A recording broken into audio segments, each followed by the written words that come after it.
Have you ever experienced your child melting down in the middle of the grocery store? Or maybe at a birthday party, the park, or another busy, crowded space? You might have noticed the signs. Their voice gets louder, they start throwing things or jumping up and down, their eyes get wide, they're darting around, and their whole body seems to be on edge. And yet, even as a parent very familiar with these situations, you still feel powerless to stop it. Maybe someone has told you they're just trying to avoid something. They just want to get out of it, or they're frustrated that they can't communicate. And for sure, both of these things could be part of the picture, but it could also be something more. It could be about their nervous system and the challenges they have with self-regulation.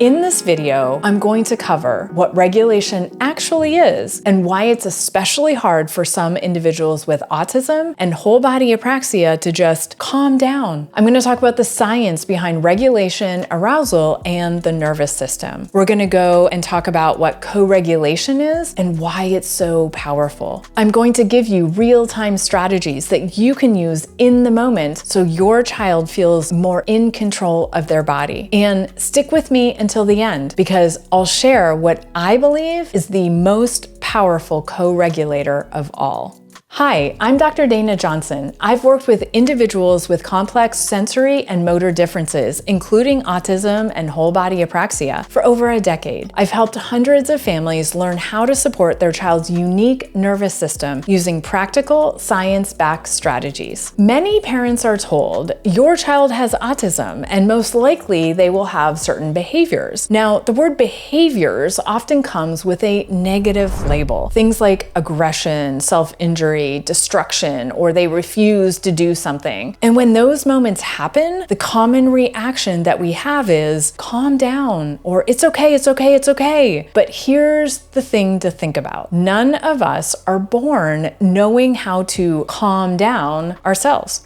We learn it through what's called co-regulation. When someone else's calm presence helps our nervous system feel safe. But what if your child's sensory system is completely wired differently? Or they've never had enough safe, calm, co-regulation experiences to build these skills? Or maybe their environment regularly overwhelms their senses. In these cases, anxiety can skyrocket. And when anxiety rises, the body often goes straight into fight, flight, or freeze. Now, for neurotypical individuals, that might look like snapping at a coworker or slamming a door. But for an individual with sensory motor differences, it might look like hitting, kicking, running away, or shutting down completely. But here's something to keep in mind. It's not always intentional. It's their body's protective reflex. They are in fight or flight. Our job, as hard as this may be, isn't to punish or shame. It's to help bring their nervous system back into a regulated state.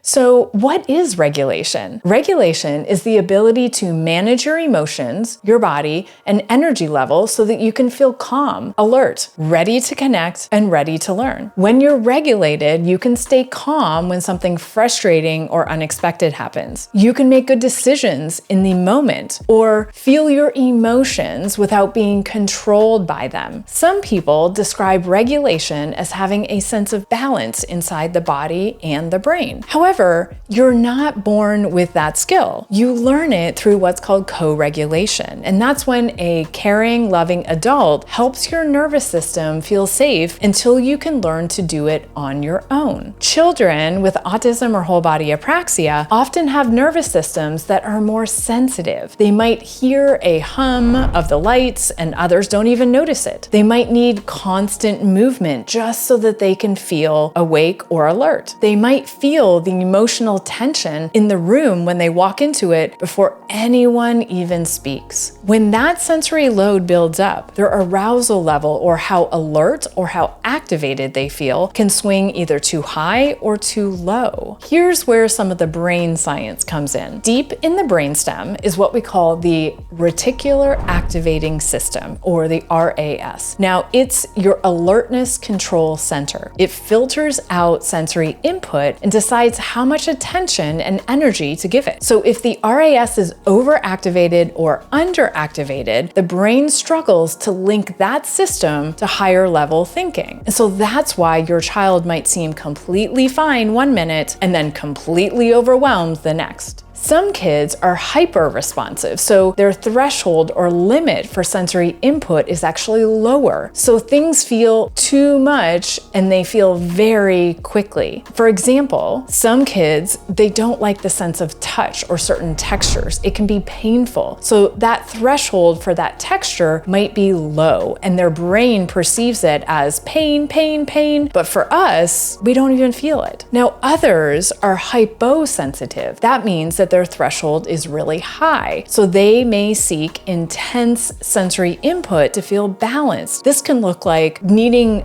deep pressure all the time or needing constant movement because their brain needs that in order to feel that sense of balance. Now, either way, too much or too little sensory input can push them into anxiety or dysregulation.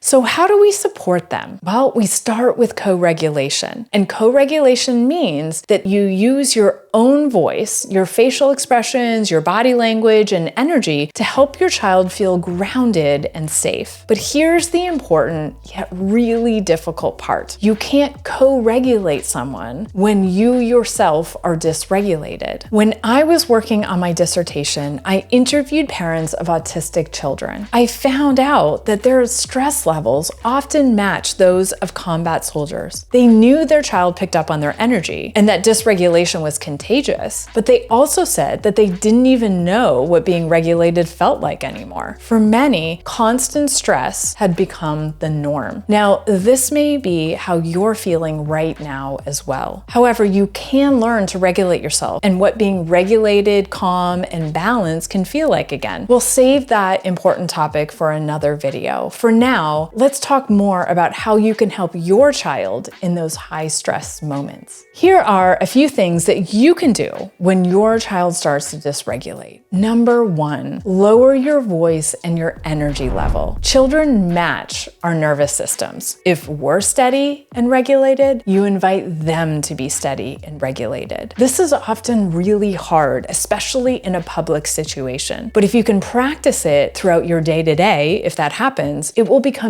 easier to do it when you are in those more challenging situations. Secondly, add in intentional movement. Handing them a weighted object to carry or asking them to help you pick up the book so you can take it to another room can be something that's helpful in certain cases because intentional motor tasks keep the brain engaged and pull it away from those fight or flight reflexes. Thirdly, I want to talk about using breathing exercises. Now, this is different than our day-to-day automatic breathing. This takes practice, this takes intention. So I recommend that when you're practicing breathing exercises, you do this outside of the stressful situation. Often, taking a couple deep breaths before they go to bed can help activate that calming system, that parasympathetic system, and help them with their sleep. So certain exercises like taking a deep breath in and then extending the exhale. For younger students or younger kids, blowing bubbles, that works really well to help practice that. Blowing through a straw. All of these are strategies to help learn the intentional motor skill of that deep breathing, which is so helpful in stressful situations. Limit your words. Too much talking in a stressful situation can be like static in their brain and overwhelm them even more. Think about when you're stressed. Do you like a lot of people talking to you at one time, telling you what to do? That can be overwhelming. So instead, really try and be the calm in the storm. Just breathe deeply yourself and let your body say, you're safe.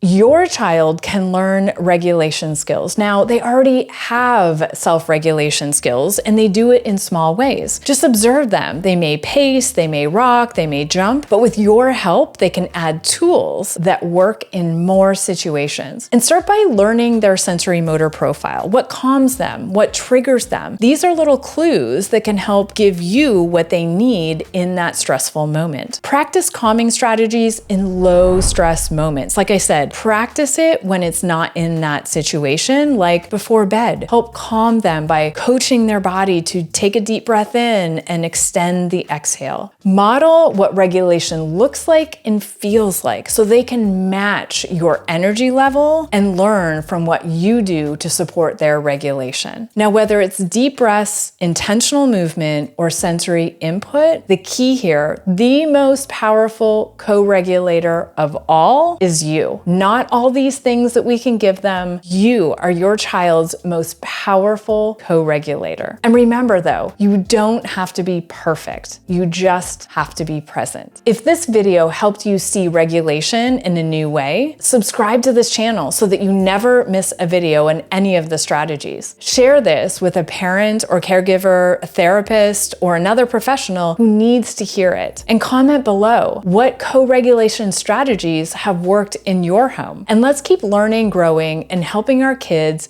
feel safe in their own bodies. Thank you, and I will see you on the next video.